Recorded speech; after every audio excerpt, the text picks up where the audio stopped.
누가복음 4장 25절부터 27절 말씀. 내가 참으로 너희에게 이르노니 엘리야 시대에 하늘이 3년 6개월간 닫히어 온 땅에 큰 흉년이 들었을 때에 이스라엘에 많은 과부가 있었으되 엘리야가 그 중 한 사람에게도 보내심을 받지 않고 오직 시돈 땅에 있는 사렙다의 한 과부에게 뿐이었으며 또 선지자 엘리사 때에 이스라엘에 많은 나병 환자가 있었으되 그 중에 한 사람도 깨끗함을 얻지 못하고 오직 수리아 사람 나만 뿐이었느니라. 아멘. 예수님께서 갈릴리 전역에서 능력을 행하셨던 터라서 그분의 소문이 온 땅에 자자했었습니다. 그러던 어느 날 고향 나사렛을 방문했죠. 그런데 나사렛 사람들은 예수님에 대한 고정관념을 버리지 않고 있었습니다. 여전히 몫으로 보았고 평범한 사람 요셉의 아들로만 여겼던 것입니다. 예수님은 하는 수 없이 그들을 떠났습니다. 본문은 그 와중에 의미심장하게 던지신 예수님의 말씀입니다. 요약하면 고난당하는 많은 과부들이 있었지만 그 중에 한 명 사르밧 과부에게만 선지자 엘리야가 방문하였다. 또 많은 나병 환자가 있었지만 그 중에 이방인인 나만 장군만 고침을 받았다 하는 이야기입니다. 예수님의 이 말씀은 나사렛 사람들의 어리석음을 빗대어 하신 말씀이죠. 자기를 환영하지 않는 나사렛 고향 사람들, 자기를 옛날의 그 모습으로만 보는 고향 사람들에 대한 말씀입니다. 사르밧 과부는 몹시 가난하여서 죽음이 바로 코앞에 와 있던 어찌 보면 인생에 실패한 사람입니다. 나만 장군은 나병으로 죽음을 코앞에 두고 있었던 이 또한 실패한 인생이라고 하겠습니다. 이 두 사람의 이야기를 통해서 우리가 깨달아야 될 주님의 은혜가 무엇이겠습니까? 나사렛 사람들은 유대인인데요. 주님이 언급한 사람들 가장 실패한 사람들이죠. 둘 다 이방인입니다. 이방인인데 가난해서 죽게 생겼고 병들어 죽게 생긴 사람이죠. 예수님의 은혜란 찾아오시는 은혜입니다. 더욱 약한 자들에게, 실패한 자들에게 찾아오시는 주님, 그게 바로 은혜죠. 왜 찾아오시겠습니까? 그를 도와주시려고, 치료해 주시려고, 위로해 주시려고, 살 길을 주시려고 찾아오시는 분이 예수님입니다. 창세기 28장에 보면 야곱이 아버지를 속이고 형의 축복을 가로챈 나머지 죽음의 위협을 느끼고 도망을 갑니다.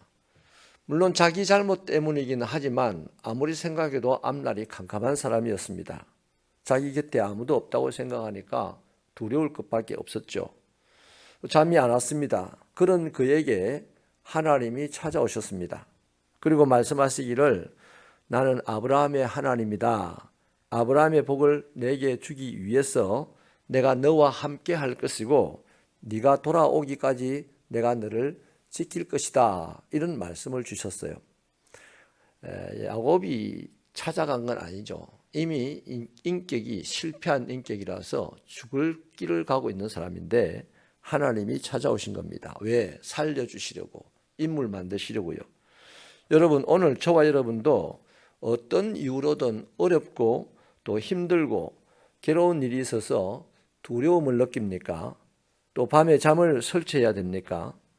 아무리 힘들고 어렵고 두려워도 낙심할 필요가 없습니다. 왜냐하면 그 사람을 주님이 찾아오시거든요. 내가 어렵습니까? 힘듭니까? 두렵습니까?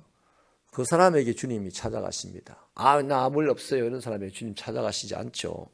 그러면 우리 실패의 현장에서도 주님의 은혜를 받으려면 어떻게 해야 됩니까? 두려운 사람들, 두려운 사람들, 힘든 사람들에게 주님이 찾아오시는 것은 도와주시려고 찾아오시는 건데 그 은혜를 받으려면 어떻게 해야 되냐? 찾아오신 주님에게 손을 내밀어야 합니다. 옛날에 이런 찬양이 있었어요. 손 내밀어 주를 만져라. 주님 가까이 오셨다. 이런 찬양이 있었습니다. 여러분, 창세기 32장에 보면 야곱은 야복강에서 인생 최고의 난간에 부딪혔습니다. 나름 성공했다고 생각했는데 그 자리가 완전히 절망의 자리였습니다. 그날 밤에도 어김없이 하나님은 찾아오셨죠. 야곱은 이번에는 그 하나님을 꽉 붙잡았습니다. 그의 각오를 보십시오. 나를 축복해 주지 않으면 내가 놓지 않겠습니다. 한도 뼈가 부러지는 그 아픔 속에서도 안 놓았어요. 이게 신앙입니다. 이게 하나님을 이기는 신앙, 하나님 찾아오신 하나님을 통하여 복을 받는 신앙이죠. 내게 복을 주시기 전에는 절대 놓지 않겠습니다. 이게 야곱의 신앙이었다는 거죠. 하나님을 꽉 붙잡은 이 야곱은 결국 그날 이스라엘이라는 이름을 얻게 되고 인생의 승리자의 반열에 올라서게 되는 날이 되었습니다. 죽을 것 같은 날이었는데 하나님 붙잡고 승리자로 변하는 날이 되었죠. 여러분, 나사렛은요, 유대 나라 중에서도 가장 낙후된 지역입니다. 그러니까 이미 실패한 동네라고 볼 수가 있잖아요. 거기에 주님이 찾아가셨을 때 그들이 예수님을 왔다, 하나님의 아들이다, 기적을 일으키는 분이다, 우리 동네도 가버나움처럼 그렇게 해주세요라고 주님을 붙잡았다면 어떤 일이 있을까요? 훨씬 더 풍성한 은혜로 새로워지는 동네가 되었을 것은 당연합니다. 하지만 나사렛 사람들은 예수님을 영접하지 않았습니다. 심지어는 데려다가 낭떠러지에 밀어서 죽이려고까지 했습니다. 그 이후 나사렛은 로마 군대의 전진기지가 되었습니다. 유대가 멸망할 때까지 로마 군인들이 처참하게 짓밟아버린 동네가 되었다는 거죠. 자, 여러분, 주님을 붙잡는다는 게 뭡니까? 그럼 내게 찾아오신 주님을 붙잡는다는 것, 첫째는요, 말씀에 과감하게 순종하는 것이 주님을 붙잡는 것입니다. 사르밧 과부를 보십시오. 흉년이 들어서 지금 자기는 한 끼 먹을 양식밖에 없고 그 다음에는 굶다가 때가 되면 죽는 것이 그의 운명입니다. 그런데 엘리야 선지자가 찾아가서 그 한 끼 남아있는 양식을 자기에게 달라고 했죠.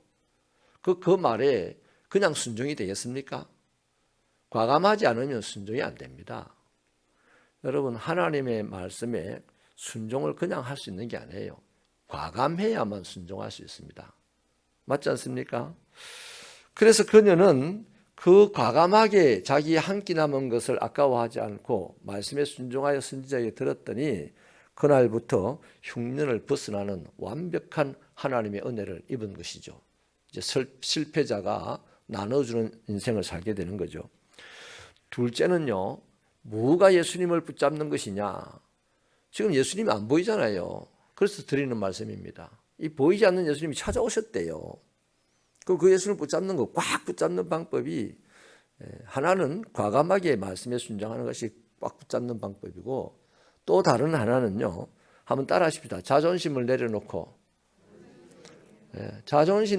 말씀에 순종하는 것이 과감하게 붙잡는 겁니다. 그게 나만 장군이 보여주는 예죠. 이 나만 장군은 왕 다음의 지위에 있던 사람입니다. 그러니까 명예를 목숨처럼 귀하게 여기는 사람이었는데 엘리사 선지자가 그를 밖에 세워두었어요. 맞이하기도 않았어요. 밖에 세워두고 요단 강물에 7번 몸을 담가라, 그렇게만 말했습니다. 그 7번 몸을 담그면 네가 나을 거다, 이런 보장도 안 해줬어요.